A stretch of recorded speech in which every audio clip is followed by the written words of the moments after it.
Oh, je vois plus le chat.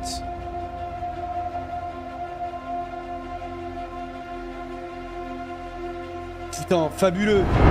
Putain, d'ailleurs, Adidas, ils ont sorti des maillots de fous furieux. Là, pour l'Euro. De fous furieux. Petit coup de cœur pour le maillot allemand.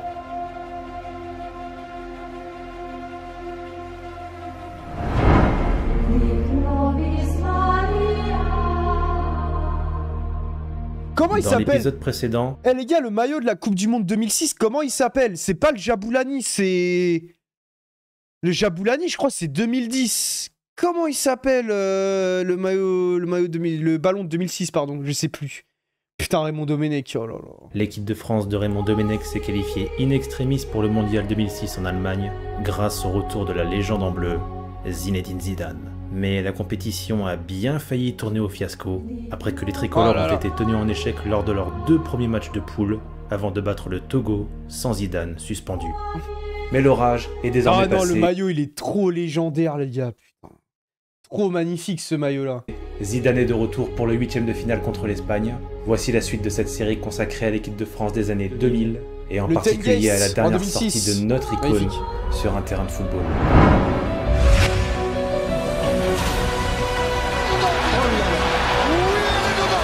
Oh, Thierry Gilardi, putain, paix à son âme. Paix à son âme, monsieur Thierry Gilardi, c'est grand top. Quel incroyable geste. Aïe, aïe, aïe, aïe, aïe. Putain. 2006. La France, deuxième de sa poule, retrouve un gros morceau. Attends, c'était quoi les poules de... Attends. C'était quoi la poule de la France? Il n'y avait pas la Suisse? C'était Suisse? Il y a un pays africain, non? C'était pas genre le Sénégal, un truc comme ça? Ah, le Togo, ah bah c'est le Togo. Ah bah c'est le Togo. Togo, Suisse et Corée. Dès les 8e de finale, l'Espagne.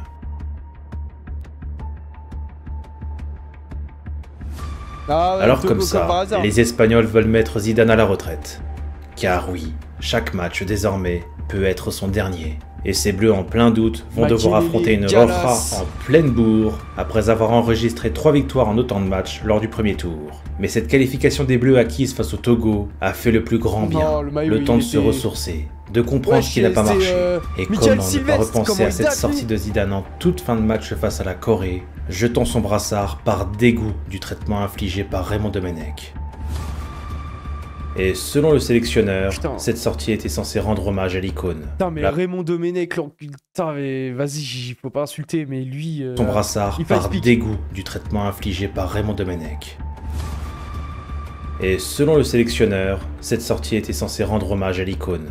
Quand il a demandé Estelle Denis en mariage, c'était quand qu'il a demandé en mariage? C'était Euro 2008 ou 2012? Je sais plus quand t'es... Non, c'était pas 2012 parce qu'il était plus là, c'était 2008. Et à 2 matchs nuls, il restait un 3e match contre le Togo qu'il fallait remporter par 2 buts d'avance. Rien n'était fini, loin de là. Et Raymond Domenech, comme d'habitude dans les vapes, a préféré offrir une belle sortie à Zizou. Comme c'est touchant. Tonton est perdu, et les joueurs ne sont pas dupes. Ils l'ont très bien compris. Plus question désormais de laisser la fin de carrière de Zidane entre les mains de cet entraîneur. Putain, ce qui m'énerve, c'est qu'il est là en finale de Coupe du Monde. Que les cadres reprennent l'équipe en main. Et Zidane lui-même raconte une anecdote fascinante à ce sujet. J'ai les glandes, je lui fais savoir. Il y a plein de choses qui s'étaient passées avant, des histoires sur mon retour qui n'étaient pas la réalité. J'ai décidé de tracer mon truc à ce moment. On a même décidé de tracer notre truc ensemble. Ça allait le faire. C'était lancé. On avait pris les clés à 100%. On était entre nous. Chaque avant-veille de match, on avait trouvé un lieu pour nous. C'était exceptionnel. On faisait venir des merguez de Berlin parce que c'était les meilleurs. Des moments magnifiques pendant 4 heures à table. Il y avait une vraie cohésion. C'était dans une petite auberge perdue, à quelques kilomètres de notre hôtel. Une ambiance fabuleuse. Une équipe de France emmenée par ses joueurs d'expérience. Rien de tel pour motiver Zidane, qui va prendre toute l'équipe sous son aile. Face à l'Espagne, on ne touche plus désormais au 4-2-3-1 qui va servir de base solide. Malouda, Henri Ribéry, Zinad, Makaye, Vieira, Sagnol, Thuram, Galas, Abidal, Barthez, putain mon pote. D'abord avec le duo Vieira-Makelele qui va faire forte impression, l'un pour boucher les fuites, l'autre pour les créer chez l'adversaire. Un duo qui sera couvert derrière par la charnière Gallas-Thuram aussi puissante que compacte, un socle défensif qui sera la clé de voûte pour les Français. Très vieille, devant, Malouda et Ribéry sur les côtés vont servir d'écran sur les phases défensives et de piston sur les phases offensives pour lancer Thierry Henry dans la profondeur, un schéma conditionné à l'activité indispensable de son capitaine, bien installé dans sa position de meneur et qui ne va pas hésiter à décrocher si nécessaire.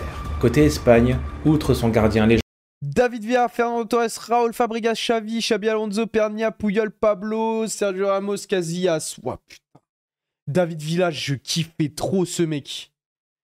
Je kiffais trop et son arrière droit qui monte en puissance, Sergio Ramos. C'est son secteur offensif qui a de quoi faire peur avec Raúl, Fabregas, Xavi, David Villa et Fernando Torres. Une sélection redoutable et encore plus avec l'activité du Regista à l'ancienne, Xabi Alonso. Mais toi, c'est devenu hyper stock, c'est tout ce que je sais.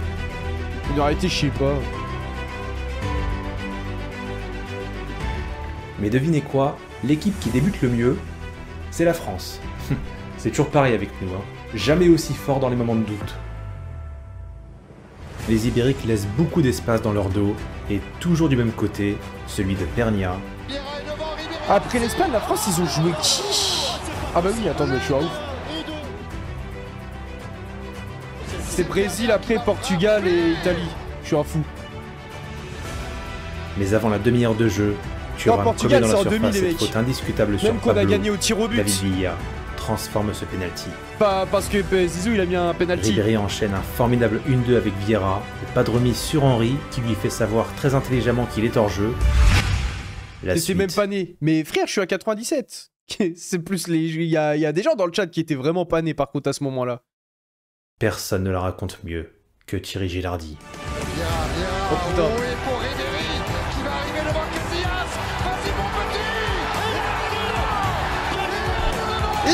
Non.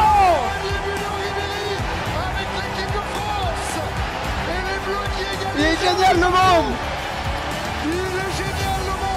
Oh putain. Ça c'est magnifique les mecs. Juste après Gilardi on a eu Christian Jean-Pierre, fallait se mouiller la nuque hein. Ah ce diable de Olivier Giroud. Je sais pas quoi, les trucs qu'il racontait, on comprend rien à ce qu'il racontait. Pas de doute, on est vraiment sur un... Le foot a trop sauvé Ribéry, non mais le foot a sauvé trop plein de gens. Lionel Messi sur le football, les mecs, je me demande bien ce qu'il fait de sa vie ce mec. Hein. Parce que bon, il y a plein de joueurs comme ça où tu demandes sans le football qu'est-ce qu'ils font. Ben Arfa sans le football, les mecs, je me demande bien ce qu'ils glandent. Un match de niveau Coupe du Monde, toujours un partout, on entre maintenant dans les 10 dernières minutes de la partie. Coup franc que Zidane va tirer. El Maestro coup franc. Et deuxième poteau. Ah, je me rappelle pas de ce but, putain, je suis un ouf. Le but du Grand Vieira. Un peu de réussite pour Vieira, mais qu'est-ce qu'on s'en fiche. La France passe devant, et l'Espagne pousse, mais Fabien veille. Nous sommes dans le temps additionnel. Pour Wilton, pour Zinedine Zidane. Magnifique au bout. Ah ouais. Au bout. Le but.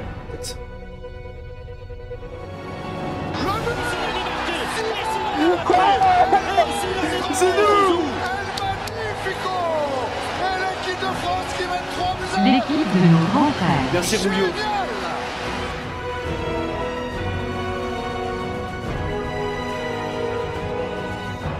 Éliminer cette Espagne, c'était un rêve, alors la battre 3-1, c'était impossible. Qu'est-ce qu'on était... On a vraiment notre légende en France, je suis fier. Ça va, en France, pour le coup, on a...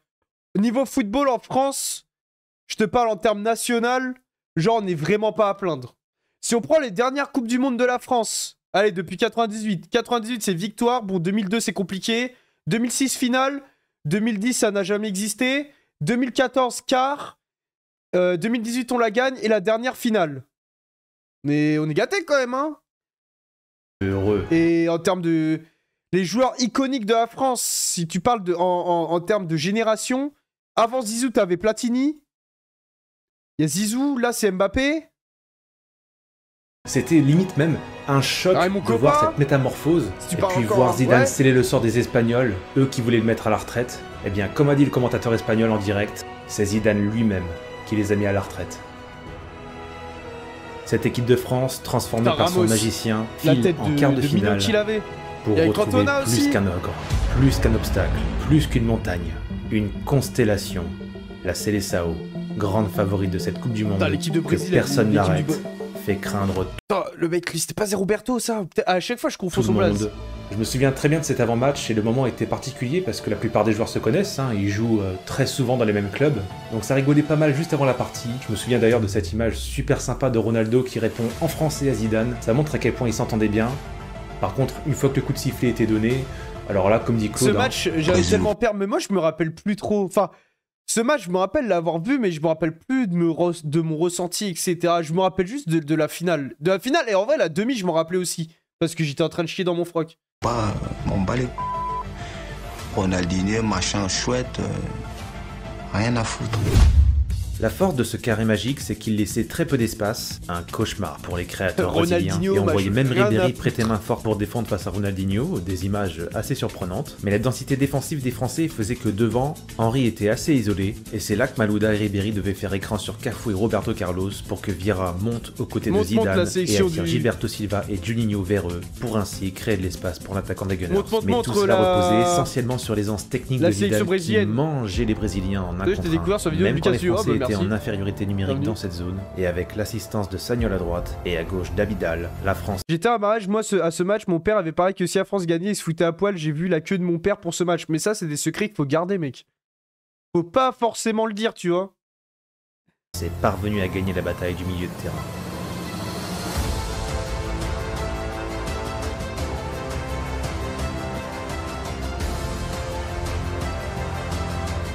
C'est les gens par maintenant qui sont down, ouais peut-être. Hein. Il y a beau y avoir un parterre de stars, parmi elles se trouve une comète. Vas-y Zizou.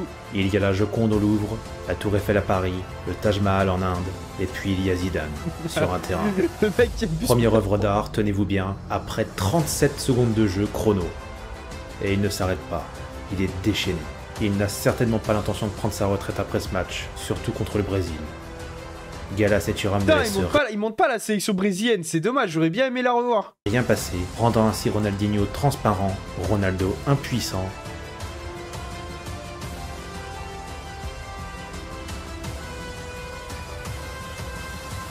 Et en début de seconde période, mais que fait Roberto Putain ouais là c'est but de Thierry Henry, coup franc de Zizou.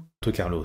Soit il refait ses lacets, soit il remonte ses chaussettes. En tous les cas, l'occasion est trop belle pour Henry de se faire oublier tranquillement, et ZZ l'a repéré. En vrai, par contre, Roberto Carlos, vu comme ça, c'est une dinguerie ce qu'il a fait.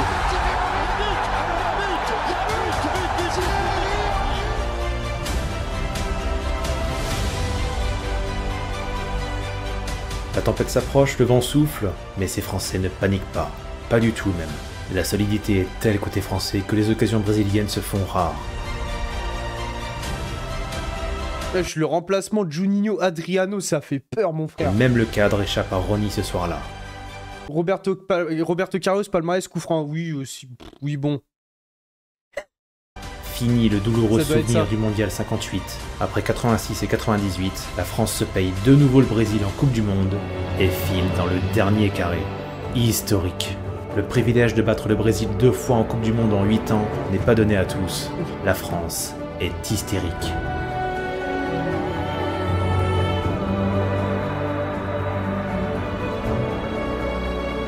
Putain, les moments comme ça, c'est trop fabuleux. En espérant que cet été, il y ait la même. Avec l'Euro. Direction Munich pour la demi-finale contre l'autre Seleção, le Portugal de Figo et Cristiano Ronaldo, tombeur des Pays-Bas Figo, et de l'Angleterre. Ah voilà. La compo des Bleus ne change pas, il faut surtout conserver cette solidité au milieu de terrain qui leur a tant servi, notamment grâce au travail formidable du préparateur physique du corps. Alors, à ce moment-là, l'Italie jouait qui eux? Ils jouaient l'Italie, leur demi, c'était qui? C'était les Allemands, non? C'était pas Fabio Grosso qui a marqué à la toute fin? De l'époque, également présent en équipe de France, Robert Duverne, l'un des responsables de la montée en puissance de ces Bleus.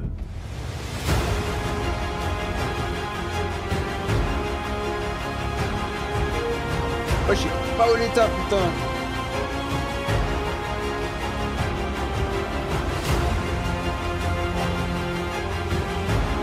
Et là, ça s'est joué au tir au but. Il y a eu un penalty.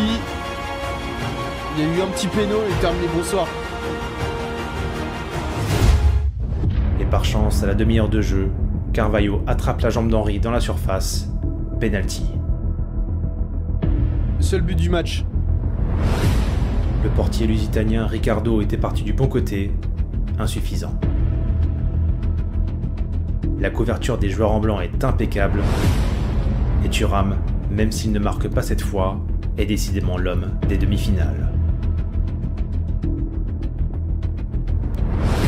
Tu sais que ça c'est un match aussi, putain.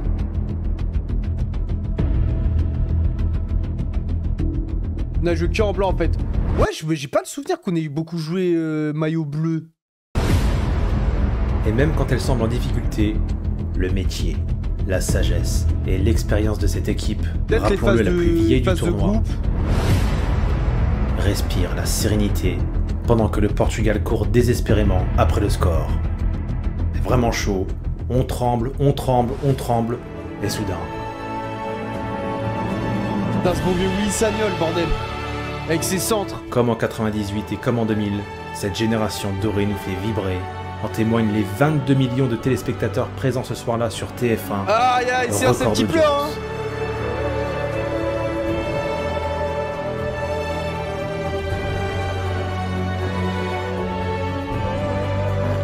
Putain, ouais, j'ai la haine parce que cette Coupe du Monde a été trop écrite pour nous.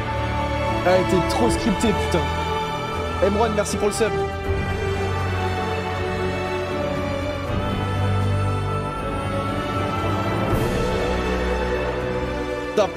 Parcours de taré. Après l'Espagne, le Brésil et le Portugal, tout, il ne reste plus qu'un obstacle. Celui-là, on aurait dû. Mais celui-là, il est vraiment très très haut. Car l'Italie fait aussi forte impression dans ce mondial, après une demi-finale. Buffon, son arrêt, il m'a traumatisé. Finale exceptionnelle, remportée contre le pays hôte allemand, 2-0 après prolongation. Italie-France, ce sera l'affiche de la finale du mondial 2006. Rendez-vous à Berlin le 9 juillet, pour le dernier match, quoi qu'il arrive, de la carrière de Zinedine Zidane. Rendez-vous compte, ça pouvait... La carrière qui se termine sur une victoire de Coupe du Monde. Putain, c'est vraiment monsieur... la carrière impeccable, limite. Pas être mieux. Une finale de Coupe du Monde comme dernier match. Mais que peut-il arriver de pire? Pourtant, à en croire Fabien Barthez, le groupe n'était pas très serein avant cette finale. Et en 2006, il y avait un mauvais feeling. Ouais, ça on en parlera. On en parlera dans 20 ans. Ça, on le savait qu'il y avait un mauvais feeling en 2006. Bon, il n'y a pas besoin de l'expliquer. Vous avez évidemment deviné de qui il parlait, car inévitablement, lui aussi va prendre le crédit de cet incroyable parcours, et certains parmi les joueurs n'étaient peut-être pas tous d'accord avec ça. Le mérite pas. Alors parce je dis ça, je suis pas en train de justifier ce qui s'est passé par la suite, juste parce que certains joueurs, alors je dis pas que c'est tous, mais certains joueurs, je pense, ne voulaient pas que Domenech la gagne. En face, la squadra possède aussi un effectif extraordinaire. Putain, Totti, Toni, Camoranesi, putain, les blazes... Gattuso, Pirlo, Grosso, Materazzi, Cannavaro, Zambrotta, Buffon, Perrotta. Buffon, Cannavaro, Gattuso, Maestro Pirlo, mon joueur préféré, un regista qui développait un volume de jeu extraordinaire, le trequartista, Francesco Totti, rendant cette nationale très imprévisible. Quand tu vois des blagues comme Pirlo, c'est magnifique. Il a même choisi de ne pas associer Del Piero à Totti, donc sur le banc il y a Del Piero, mais il y a aussi Inzaghi. Vraiment, c'est une équipe de légende. Voilà pourquoi le mondial 2006, en tout cas pour les gens de ma génération, c'est mon mondial préféré. Alors, moi j'ai pas connu de mondial de foot avant 98, mais ouais, je sais pas pourquoi, mais 2006, c'était encore plus fort que 98. On avait l'impression, je sais pas, que c'était la dernière fois qu'on allait voir toutes les légendes qui ont marqué notre enfance. Pourtant, 2006, ça n'a pas été une édition où il y a eu beaucoup de buts par rapport aux autres Coupes du Monde, mais il y avait ce parfum spécial avec ces joueurs. C'était pas le genre à exploser les statistiques salement. Je parle de joueurs qui ont cette fibre romantique, qui dégageait un tel charisme sur le terrain, procurant certainement cette vague de nostalgie. Vous voyez, dès que j'en parle, je souris, tellement ça me rappelle de bons souvenirs. Pour moi, c'est que mon avis, je pense que 2006, c'était la dernière Coupe du Monde avec, entre guillemets, des joueurs à l'ancienne. Arsène, Jean-Michel, c'est l'heure. C'est l'heure de l'arrivée des deux équipes sur la pelouse du stade olympique de Berlin pour la finale de la Coupe du Monde de football 2006. Je vois un peu ce qu'il veut dire quand il dit joueur à l'ancienne. Ici en Allemagne, l'équipe d'Italie et l'équipe de France. Ah, le penalty, putain. Penalty. Ah non. C'est parti, la Mais ça, mais les gars, ça pour moi, c'est un moment de... Tu comprends pas, tu pètes ton crâne, tu piges pas, mec. T'es dans une autre planète, t'es dans une autre dimension à ce moment-là, je sais pas, c'est pas possible. C'est pas possible. C'est un malade mental, c'est un fou, il est fou, les mecs. Pour moi, faire un acte comme ça, un penalty comme ça, faut être fou. Faut être fou.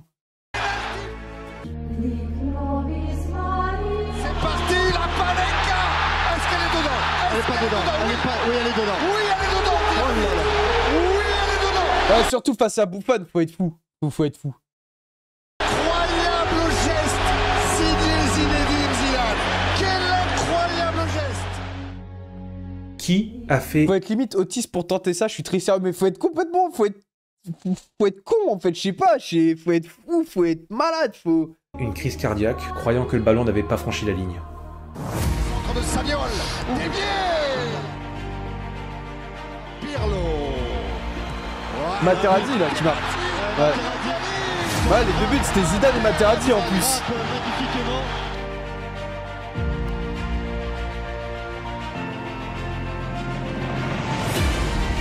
Frère, mais sur le terrain, mais ceux qui étaient dans le stade, mon gars, mais. Et deuxième Materazzi encore.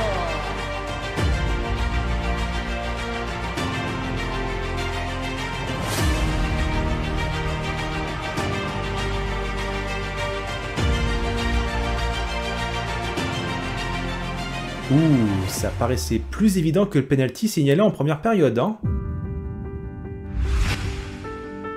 Et très mauvaise nouvelle, en tout début de seconde période, Vieira est obligé de sortir, remplacé par Alou Diarra. On perd donc notre fameux duo de terreur, Vieira-Makelele. Sacré coup dur.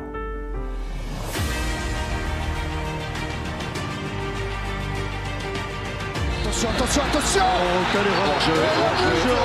Il y a hors-jeu au départ de 3 joueurs. Oh là là. Eh, je me rappelle même pas. J'avais oublié qu'il y avait un but hors jeu. Il y a hors-jeu au départ de 3 joueurs. Oh là là. J'ai oublié ce détail, très important ma foi. Là, ça a montré la parade de Buffon. Et c'était des prolonges, je crois, ça.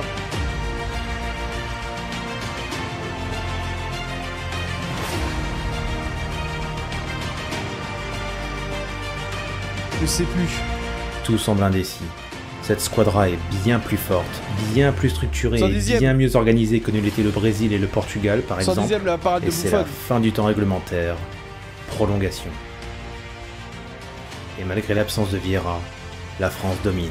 Ribéry, toujours Ribéry. Oh, gros, ce match, qu'ils étaient bien joués. Attention, laisse tomber. Putain, Trezeguet, il avait trop mangé, le pauvre. Il avait trop mangé. Marqué par Cannavaro, c'est Zidane. Oh, Zizou. Là, gros, là, à ce moment-là, mon cœur, il s'est arrêté de battre. Non, là, à ce moment-là, précis. Trezeguet marqué par Cannavaro, c'est Zidane. Oh, Zizou. De la tête et la claquette de Zizou. Ce moment du match, vous savez que vous devez marquer. Et non seulement vous échouez, là, mais en plus, vous savez très bien que ce genre d'opportunité dans ce genre de match très tendu ne va plus jamais se représenter. Ouais. On devrait avoir 4 étoiles. Non, je suis pas d'accord. À la rigueur, s'il y a une finale qu'on aurait dû gratter, à la rigueur, c'est peut-être celle-là. Mais la finale de 2022, jamais.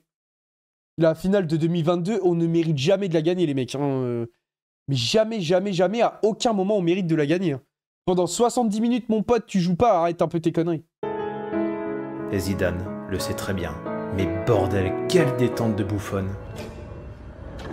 L'arbitre argentin, M. Elizondo, interrompt la partie pour un incident à l'autre bout du terrain. Ah putain.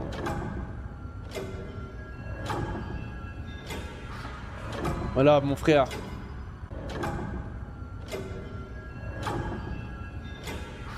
Aïe, passe à Zinedine, putain. Mais même les commentaires, Gilardi, même le moment, c'est trop important, genre. Trop épique.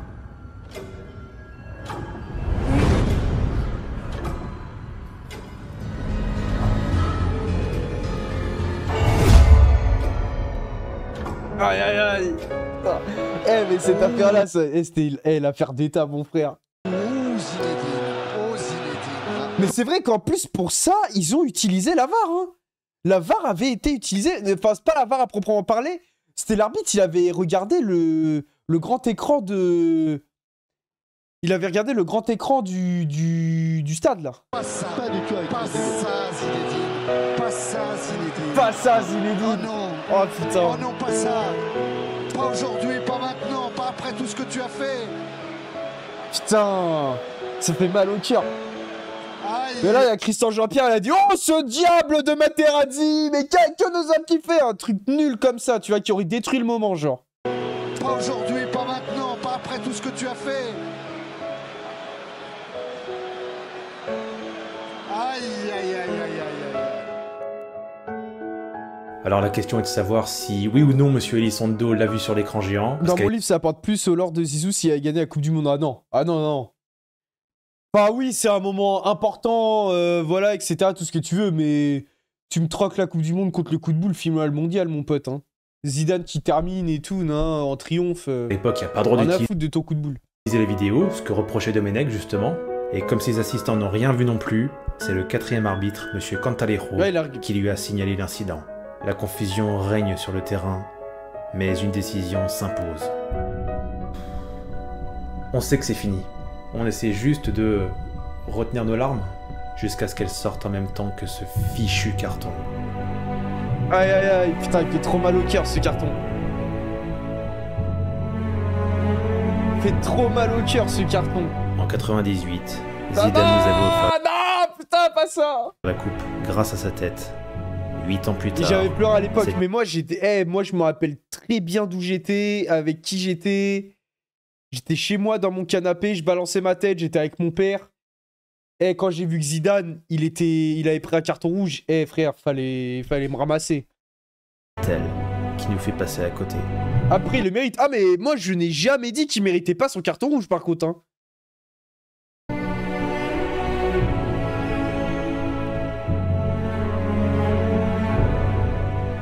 Mais non, ça ne peut pas se finir ainsi. Je suis dans 97, d'habitude, ça ne se finit jamais comme ça, lorsque Zidane est au sommet. Fin de la prolongation, un partout. Allez, il reste la séance de tir au but pour espérer. Putain. Barthez, il en avait arrêté aucun, je crois. Hein. Et toutes les frappes italiennes sont parfaitement tirées. Difficile pour Fabien de s'interposer.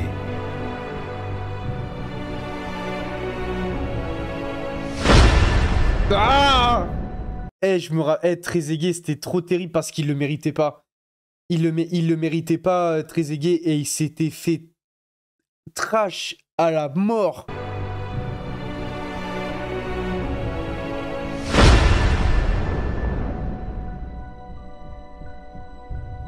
Il n'y aura pas de miracle. L'Italie décroche en 2006 sa 4e Coupe du Monde. Ah, mais les pénaux, mais c'est toujours pareil. Ouais, alors qu'en 2000, il nous donne le titre, c'est vrai en plus. La France entière pleure et se demande encore aujourd'hui pourquoi. Pourquoi Zizou? Son coup de boule n'a évidemment pas causé la défaite de l'équipe de France ce soir-là, mais elle a inévitablement... Les pénaux et la France, non mais c'est une catastrophe. Entre ça, il y avait la Suisse aussi, il y a le dernier mondial. Mis un frein à un éventuel succès avant cette séance de tir au but, où l'Italie fut tout simplement au-dessus. Le dernier défenseur Ballon d'Or. Un moment qui marque d'ailleurs le début d'une malédiction sur ces séances de tir au but, puisque depuis, la France n'en a remporté aucune. Gros, non, Suisse 2020, j'avais oublié. Non, mais la Suisse à l'Euro, c'était trop terrible. C'est une défaite qui m'a... Je crois que c'est une des défaites qui m'a le plus fait mal. Parce qu'il y avait rien qui donnait... Enfin, c'était pas possible qu'on perde. Elle était ainsi trop s'achève la grande... En fait, cette défaite, elle fait mal. La défaite de l'Italie, elle fait mal. Mais genre, c'était pas démérité, on s'était bien battu, tu vois. La défaite contre la Suisse, elle est trop honteuse. Elle est trop honteuse. Grande histoire d'amour entre Zidane et l'équipe de France, sur un coup de tête, et sur une défaite qui, presque 20 ans après, nous renvoie encore vers des regrets éternels. Car si la défaite fait partie du football, après tout, un vrai fan de foot est davantage frustré que heureux. Mais cette finale de 2006... L'Euro 2016, mais de quelle compétition tu me parles? Je l'ai jamais vu cette compète, hein. fait exception. Elle reste une cicatrice... Après avoir perdu contre la Suisse, j'ai regardé le mur pendant 20 minutes. Après le péno pour la Suisse, je m'en rappelle. Je te jure, j'y croyais pas, en fait. J'y croyais pas. Tellement profonde, que même les années ne sauraient effacer. On a beau prendre du recul, de la hauteur, ressasser nos meilleurs souvenirs lors de ce mondial extraordinaire, il n'y a rien à faire en tant que Français. Oh là là. Mais les vidéos d'un match de foot, c'est...